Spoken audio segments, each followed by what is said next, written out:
Oh, sorry. I thought you were going through trash. With that, Emma showed a triumphant smile, unaware she was making a mistake that would end her life. My name is Sally. I'm 32 years old.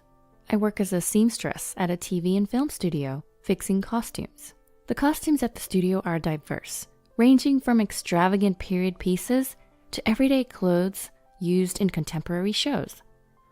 I alter the designs to fit the era and size them to fit the actors, repairing any wear and tear from filming. My daily work involves handling clothes using sewing machines and irons. My actual specialty is sewing.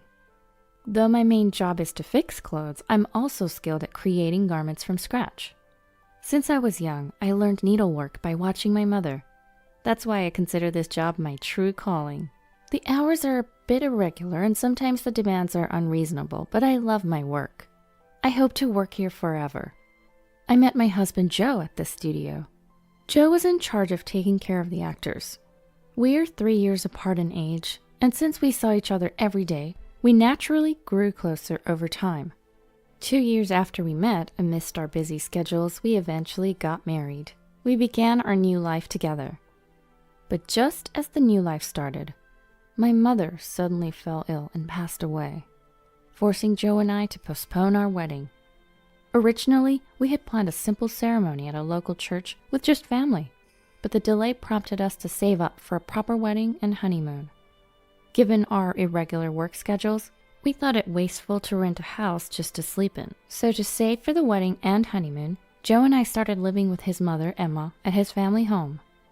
I lost my father early, and coincidentally, Joe had the same experience. My mother was the only surviving parent, and Joe worried about his mother living alone. I wanted to get along with Emma, but in hindsight, that was the beginning of a nightmare. Emma had no intention of getting along with me. In her eyes, I was no different from a thief who had stolen her son. As soon as we moved in, the harassment began. If I cleaned, "Sally, what is this? It's so dirty. Here, there, and over there. I wonder what kind of upbringing you had. Your parents must have been quite something." I endured the harassment, trying to keep up with the cleaning, even causing my hands to crack and bleed. The strictness regarding household chores was unimaginable. Cleaning, laundry, cooking. If anything was even slightly unsatisfactory, no matter how tired I was, she would make me do it over with a nonchalant face. The more tired I was, the worse the harassment got. No matter how perfectly I did something, she would always find a flaw. I remember scrubbing the sink all night long. It seemed like she was displeased with everything about me. Emma had ordered I do all the household chores. Struggling to balance work and chores, I eventually arranged to work from home. This only escalated Emma's demands. Day in and day out, I was like Cinderella, slaving over household tasks. "Is the laundry done? The curtain upstairs is torn. Fix it. You're good at sewing, aren't you?" "Emma, I'm sorry, I have urgent work. Can't the curtain wait until the weekend?" "What are you saying? If it's left like that, who knows what the neighbors will say? Fix it right away." I was doing housework while working, or rather, working while doing housework. Oftentimes, I had to work through the night, because the chores never ended. Emma seemed to thoroughly enjoy watching me become more and more exhausted. She was a perfect sadist, torturing me with her harassment, especially during the daytime when Joe was not around. The relationship between Emma and I was like that of an owner and a maid. I did all the housework. I had pride and couldn't easily confide in Joe. I did my best to fulfill my role, but more than the physical strain of the chores, there was something even more mentally taxing. Occasionally, Emma would invite neighbors over for lunch, and those were truly like hell. Emma was even harsher in front of the neighbors. From their conversation, I could hear them bad-mouthing me. "Seriously, she's such a terrible daughter-in-law. I have to educate her every single day. My son is blind to it, but I'm not fooled. She's just so unlikable and lacking in common sense." I listened to the neighbors' laughter, chiming in as if in agreement, and thought to myself, who's the one lacking common sense? Once housework is done, it's done, but their harsh words linger heavily on my heart. Honestly, I felt like I was reaching my limit every day. If this continued, I felt like I might lose my mind. But that wasn't all. Jo has an older sister, Sarah, who's 38. Sarah lived with her boyfriend in a nearby town. If I were to describe Sarah in one word, it'd be stingy. She would come to eat lunch at our house almost every day, probably to save money. The worst part was her unannounced visits. Since I never knew when she was coming, I couldn't have her portion of the meal ready. She would casually eat my food and leave. Everything she owned was hers. Everything at her parents' house was hers. She would just take anything that was at the house. Perfect. I was just running out of Kleenexes. I'll take these. But Sarah, I just bought those for Emma. Then I'd get a glaring look. What are you talking about? You're always home, aren't you? Just go buy more. Like mother, like daughter. It's a wonder how Jo turned out so well. The biggest problem was when she would take dinner ingredients without asking. Every time I had to stop my chores and work to go shopping again. One day, I couldn't take it anymore. Sarah, could you please let me know before you take something? Apparently, she told Emma about it. Did you tell Sarah not to come over anymore? What? No, I didn't say that. So you're saying Sarah's lying? Caught between Sarah's lies and Emma's cruelty. Emma alone would be hell. But when you put the two of them together, the mental burden continued. One day, as I passed by the room where the two were talking, I overheard them talking loud enough so I could hear. It's like having a free maid. How nice. I'm jealous. Send her to my house too. Maid? Am I not a daughter-in-law? I had thought of myself as a maid, but hearing it said out loud was unbearable. Something inside me snapped. That night, I finally poured out my feelings to Jo. I can't do this anymore. I've been patient, but I can't live with Emma any longer. Please, I want to live somewhere else. After a moment of silence, Jo said, Okay, we've saved enough money. Let's move out soon. Really? I'll start looking for a place right away. Tears of relief streamed down my face. Unbeknownst to us, Emma was standing right outside our room. We had no idea this would lead to her bizarre behavior later on. From that day on, the days that had been so oppressive suddenly began to shine. I had one dream. I wanted to wear a wedding dress I made myself for my wedding. After all, sewing was my profession. After talking with Jo, filled with motivation, I immediately ordered a large amount of fabric online. I decided to focus on making the dress as my new purpose. That's what I decided. I started sewing the dress secretly in my room, away from Emma and Sarah. But one day, Sarah, who often dropped by unannounced, caught me. Whoa, what's this dress? It's nice to have your own dress. Hey, Sally, I'm getting married in 2 months. Make my dress too. Really? Yes, renting is just a waste of money. I want to keep costs low for the wedding, so please. Typical Sarah, always looking to save money. I hesitated but agreed to make it since she would cover the material costs. I started making Sarah's dress first, as our wedding was still far off. Sarah told me, Keep this a secret from Mom. I was asked. It seemed she planned to tell Emma she was renting the dress and get financial support from her. Whatever material costs she paid me, she was determined to recoup. Stinginess to this extent is almost impressive. I even talked to Jo about this situation. His response was, Sis never backs down once she decides something. I'm sorry, but it would really help if you could make it for her. I was asked. Feeling positive, I answered with a smile. Leave it to me. I'll do my best. I was getting paid, so I felt motivated. I thought of it as practice for making my own dress without spending on materials. I also had a little bit of hope that this might improve my relationship with Sarah. So I immersed myself in dressmaking between housework and my main job. Even Emma seemed to realize what I was up to. She occasionally peeked into my room. Sarah's wedding was approaching fast, and the dress was nearly complete. Then one day, Emma appeared in my room with a smile. You're working hard again today. Aren't you tired? Yes, a bit. Her sudden change in demeanor was unsettling. I'm going to make some coffee. Why don't you take a break? Really? That would be great, thank you. No worries at all. I'll bring it to you later. Thank you very much, I appreciate it. As Emma left humming, I felt a strange unease. Emma making coffee for me? That's never happened before. Could it be something more sinister? Different thoughts raced through my mind, but there was no point worrying. I decided to get back to work. I was just adding the final touches of lace. The end was in sight. Despite it being Sarah's dress, I found myself putting love into it. Suddenly I smelled coffee. Emma knocked on the door.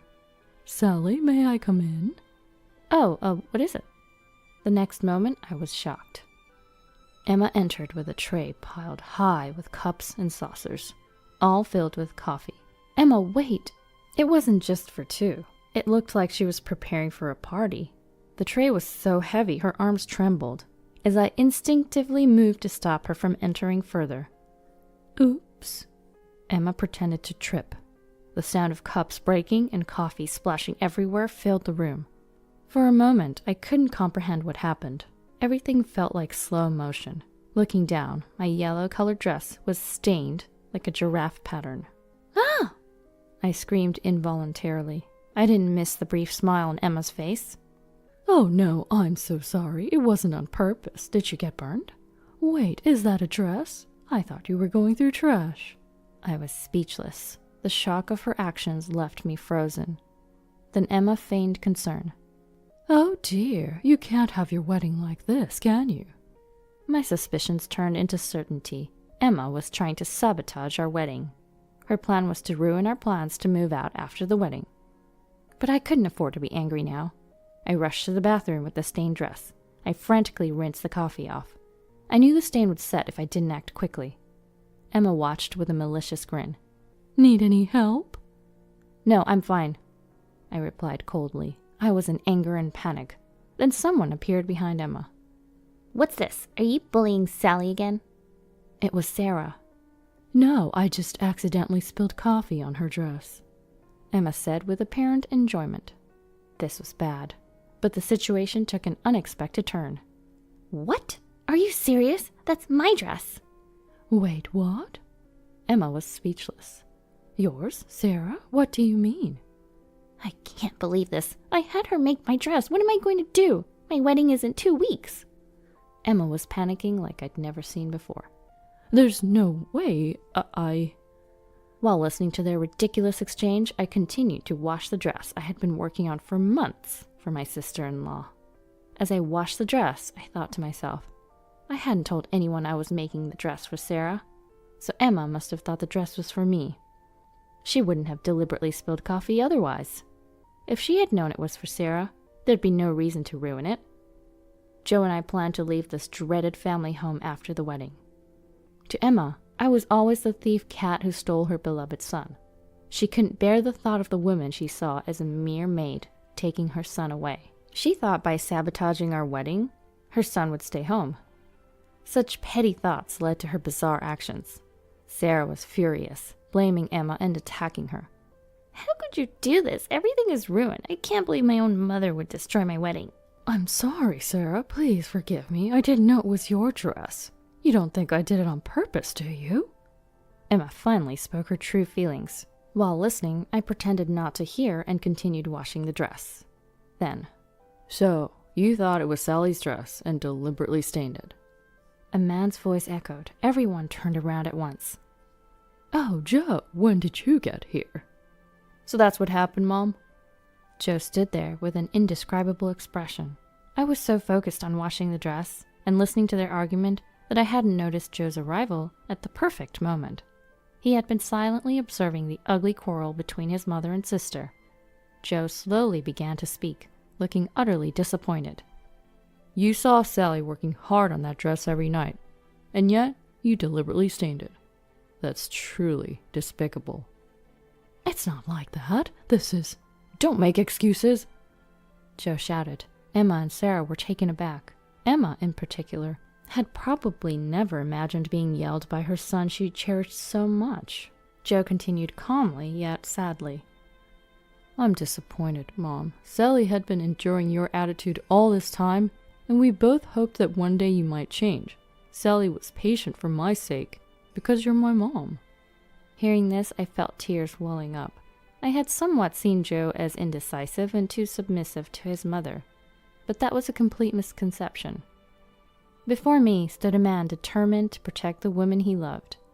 Joe's firm stance, though out of place in the situation, made me fall for him all over again. He continued addressing Emma. And it all comes down to this?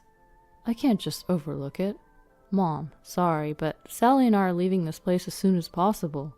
I plan to stay here until the wedding for your sake, but I can't stay any longer.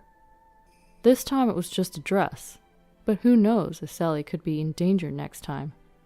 It'll be too late then, Mom. Danger? I would never put her in danger. How can you even say that after ruining Sally's hard work so casually? Joe's anger was palpable, but this was his mother. Instead of using abusive language or an overbearing attitude, Joe quietly vented his anger on Emma. His expression was something I had never seen before, anger mixed with an indescribable sadness. He was denying everything about his mother who had always doted on him. Emma seemed deeply affected. She was speechless, reduced to tears. Emma, who was usually quick to aggressive remarks, was now crying. Sarah was also stunned, alternating her gaze between Joe and Emma. Later, Sarah canceled her wedding. Since it was so close to the date, she was not getting any of her money back. It's not my fault at all. Emma was the one who paid for it, so Sarah wasn't losing any money. Emma seemed to finally regret her thoughtless harassment that had spiraled out of control. The shock of being scolded by her son also left her quite weakened. But the issue wasn't confined to our house.